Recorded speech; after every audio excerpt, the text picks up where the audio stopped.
Thank you. Thank you very much for the introduction and for this invitation. I'd like to thank the Vietnam Neurology Association for the fantastic reception. It's a pleasure for me to be back here in Vietnam and speak to you about the molecular diagnosis and perspectives in our patients. And so when we talk of genetics of epilepsy, we talk about monogenic causes with Mendelian inheritance. And these are due to mutations, genetic variants that, by the sole fact that they are present, will produce the disease, and so they can be transmitted on a hereditary basis. I'll also allude to somatic changes, that is, a genetic change in a few cells only, and we are now developing an approach to sample cells from stereotactic stimulation of the brain and to try to scratch the few genomes that are around. It's for the next time I'll talk to you. But then we think that maybe 60% of all cases of epileptic encephalopathy are due to a highly penetrant and thus Mendelian cause. And it's even more so in younger children. So if you take children younger than 1 year when they start symptoms, we have even more cases with a demonstrable genetic cause. But the problem with that is that there are many various causes of developmental epileptic encephalopathy, and the list is absolutely not complete. So when we have a child with a new symptom starting, we don't know what is the gene that we should test. So a few of them are the usual genes that will make up maybe 90% of all the causes that we can identify, but there are many others, and we need to check them all.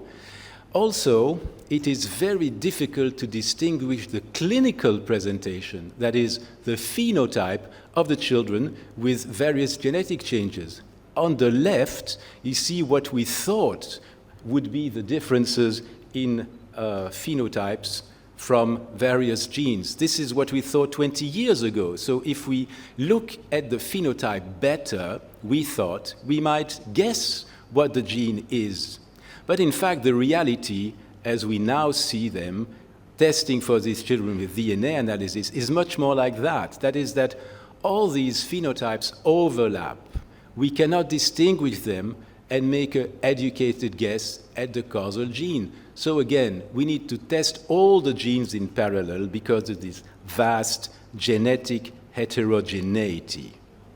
So what we do is that we will sequence all genes using capture of the exome from the whole genome, but we will not analyze all of them. There are 20,000. We'll analyze the few hundred genes responsible for epilepsy. The reason why we do this is that we know that the vast majority, 85%, of variants that cause epilepsy are within the coding portions of the genome, which is only like about 1% of the whole genome. So this is economical, it is parsimonious, we don't lose too much money and time studying the rest of the genome. And one take-home message here, which I guess you all know, is that when you test a child here for a genetic problem, you must sample both parents to check for the inheritance of the variants in the child. And what we now do more and more is that we will test the three of them together in a trio. And the tests which are currently the gold standard are an RACGH to test for chromosomal duplications or losses, and then DNA analysis starting from exomes and specific gene panel analysis. Now the question is, which gene should we test? A whole bunch of 400 genes, or the 10 genes that we know are most often involved? Well, this first step is already a medical decision. What genes should I test in my patients? What is the best gene panel? Now we have our own in-house choice in Geneva, but we more and more rely on international endeavors to define those genes as with best evidence for causality, and we now test almost 500 genes in every patient to look for, where is my pointer here, to look for a cause. So these genes may be different from a panel to another. We need to be very critical about that, and I'll say something about that in a second for you. Some of the genes have high confidence, definitive evidence that they do cause a disease because we've observed those genes in many different families across the planet, and we know beyond any reasonable doubt that this association of the gene with the disease is causal. As an opposite, by contrast, there are a few genes which have been reported once in a family, and we don't know if this association is spurious or true. I would say this is suggestive or minimal evidence. And then the big question is the zone in between. When you have some or good evidence for causality, should you include those genes in your test or refuse them? Our policy in Geneva is not to include them.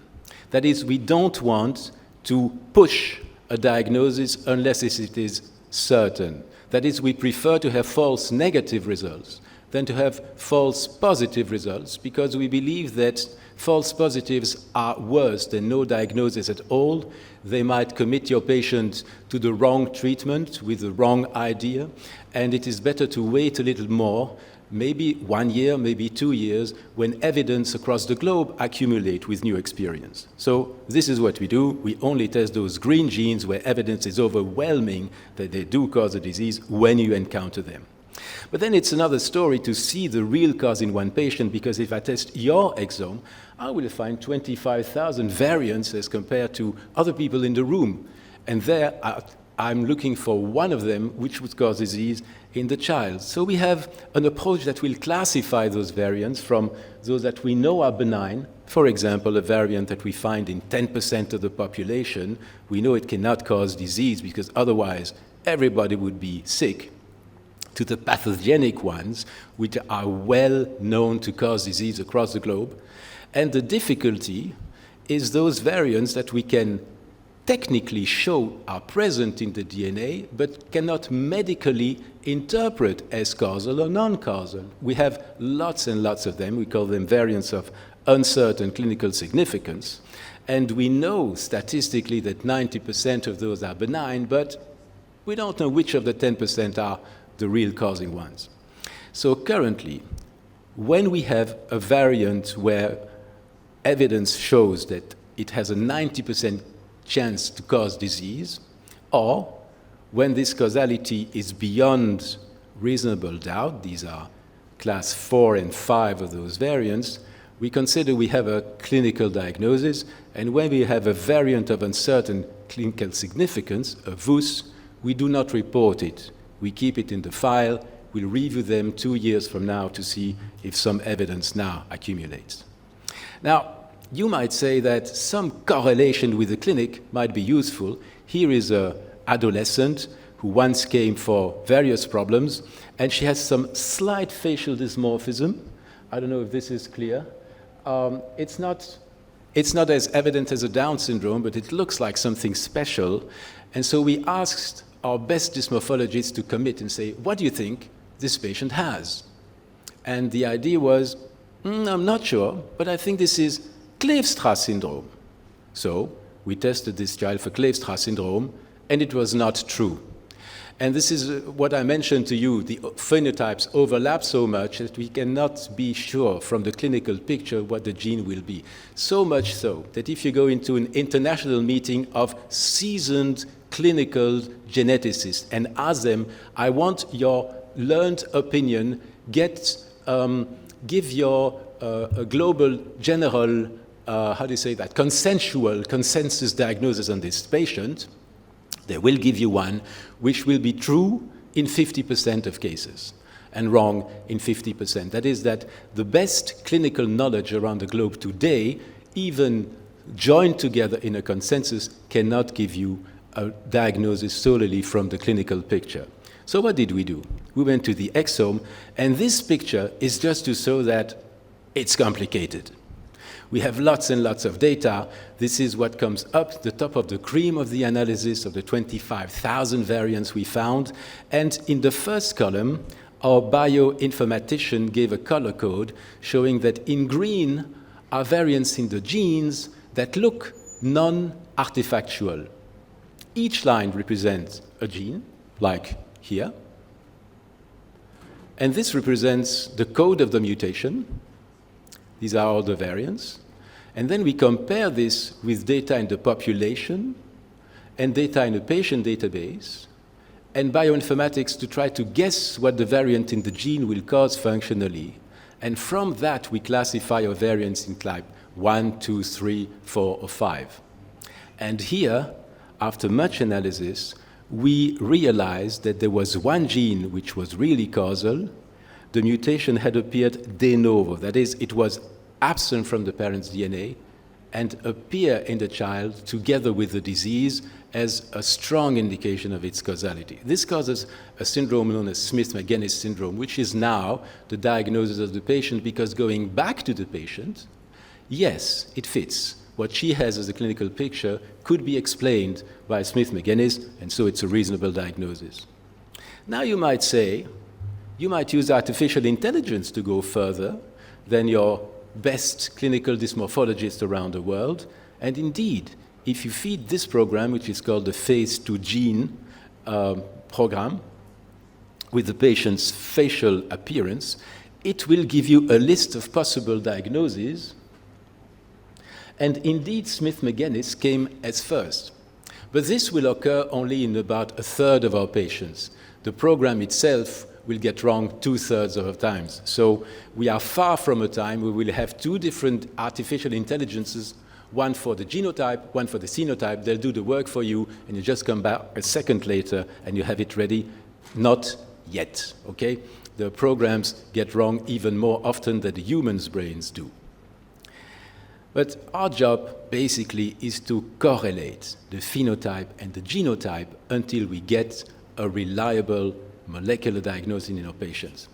Some of the results that we get are very easy to interpret when we find no variant at all, or when we find one rare variant which does explain the disease. But most of the time, as we test large panels of hundreds of different genes, like 500 in the panel I mentioned to you, you will have some variants, because in 500 genes, all of us carry some rare variants whose interpretation is not easy.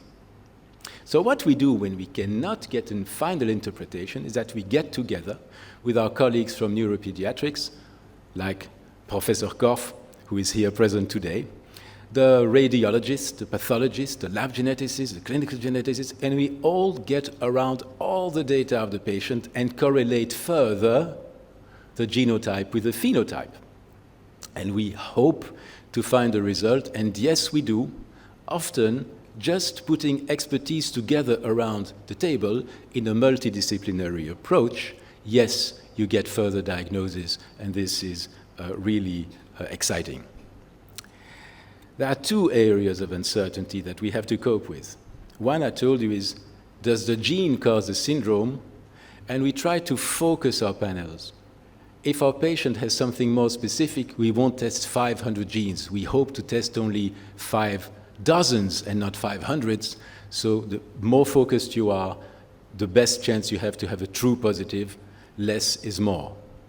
And then the next question is, does the variant cause the disease? And as I told you, when you find a VUS, usually it is not causal and you should not report it. So we did the test, and these are the statistics before and after this multidisciplinary approach. We have an increase in diagnosis in neurodevelopmental diseases, which is quite substantial just by putting multidisciplinary expertise together. And this is a true life screen capture of our Geneva genome board with our colleagues from Vietnam here a few weeks ago in our Visio conference. And this is here, Dr. Tu, who is now translating what I'm trying to say to you. I'm not sure. She's there in the cabin. Nice to see you again. So what we do is go back to the patient with a clear hypothesis and see if it matches. And here is an example of this a posteriori retrophenotyping. A very sick little girl who had some kind of epilepsy, EEG changes. We didn't find the diagnosis. We tested her for what we could find and then went further in a larger panel and got variants in a gene for a metabolic disease. Was this the cause, or was it just spurious? We tested for the metabolite, which is produced in this metabolic disease, and bingo, that was very clear. This was pathognomonic for the disease. Once we thought of it from the genotype, we could easily demonstrate it from the phenotype, but it's such a precise test that we never do it on a first-ground basis. As a first conclusion, I'd like to mention that, again, our job is to correlate genotype-phenotype. But what is next? What is beyond the exome? Well, actually, sometimes we want to test the rest of the whole genome because sequencing the whole watermelon here may be helpful in several endeavors, but what I want to mention to you now is about those few non-coding changes which still have high penetrance and cause Mendelian inheritance. If we want to validate something which is non-coding, which does not affect directly the amino acids of the protein, it's a difficult job. We need some different functional assay to demonstrate that what we see, even though it is non-changing any amino acid, does indeed change protein function. So we turn to RNA analysis. As an example, this is the normal RNA splicing of a channel, KCNH2, and in this patient there was an intronic change, which we did not know if it would be causal or not, but we had some bioinformatic program that thought that probably it would. This is what normally happens, splicing here with the blue signal, and this is what is predicted in the patient with the variant, no splicing and problem. We wanted to demonstrate this in vivo. We took the patient's blood, extracted RNA from the blood, and saw that as compared to a control here, in our patient, additional bands were produced here, suggesting abnormal splicing. And indeed, when you sequence that, you see that the normal sequence, which is here, is gravely troubled here because of the genetic change demonstrated in its causal.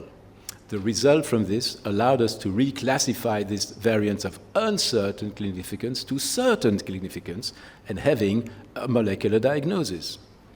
This is another example where we found a first mutation in a gene which is recessive. We missed the second one. We found a mutation which was very deep in an intron and could show that it was causal and also could quantify that the transmitting mother had half of the, where is my pointer? Half of the genetic change as compared to a control as observed in the child, and all this correlated very well. And again, we had a clinical validation of the variant. So the good news for that is that those difficult analyses can be drawn from the blood. Even though the gene is expressed in the brain, you usually won't need a brain biopsy or a muscle biopsy. Just leukocytes from the blood will be enough to give you a functional assay of RNA gene expression, and we can classify various types of problems. I will not go into details of that, but our strategy is to go to the genome and then go to functional studies using targeted RNA experiments in peripheral blood in selected cases where we think we missed a mutation and we have a chance to find it through genome analysis. So targeted RNA study are a simple method for pathogenicity confirmation. And the next point from these, identification of the mutation, is therapeutics. Currently, rare diseases like cystic fibrosis or spinal muscular atrophy are being approached by new strategies of gene therapy, and the same kind of treatment will be useful for most of the patients. These diseases are not so rare. But how about a child with a disease in a gene that affects one child in a million. No industry will invest money to treat such a small market. We need something different to address those ultra-rare mutations. For example, developmental encephalopathies with non-standard genes. And for this, there is a new, I would say, legal and medical approach for those nano-rare disorders, where we'll never have cohorts large enough to have a randomized controlled trials because there are so few patients. The idea is that you can use the N of 1 approach, which consists of comparing the patient to himself with standard guidelines to see if the therapy you administer for curation is also able to give you information convincing enough that what you do is not harmful and useful to the patient. Here are a few papers that already exploited this approach of N of 1 patient only in your series.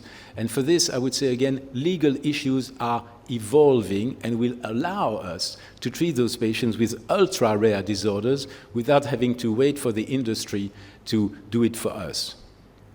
This is exactly what we are now trying to develop in developmental epileptic encephalopathy, using small pieces of artificial DNA, antisense oligonucleotides,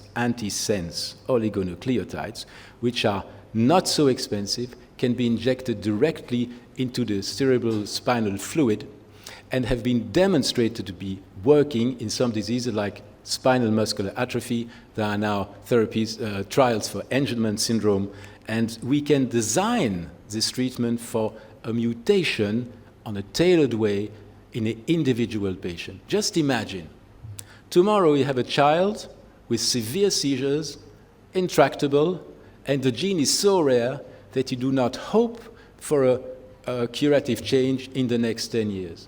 What we hope to bring is an approach that will allow to target the mutation in this patient, even if there is no other patient on the planet who will ever have the same problem. But designing this with a small antisense oligonucleotide that might cost a few $100s, we hope to modulate gene expression and cure disease progression. In order to demonstrate that, you need models, and one of them is standard fibroblast cultures from the patient's skin, or iPS cells derived into brain structures. And there are ways now, and we have a collaboration initiated with our colleagues in Germany with, I would say, medium throughput production of those brain organoids from iPSCs, from fibroblasts, that will allow us to test for different molecules in a batch of different patients. By the way, this will even save even further animals from needs of experimentation. This concept, going from the patients to patient cells to test for various small molecules, including antisense oligonucleotides, gives some hope for tailored, personalized, mutation-specific therapy in a single patient in maybe 10 years, or maybe 5 if we are optimistic.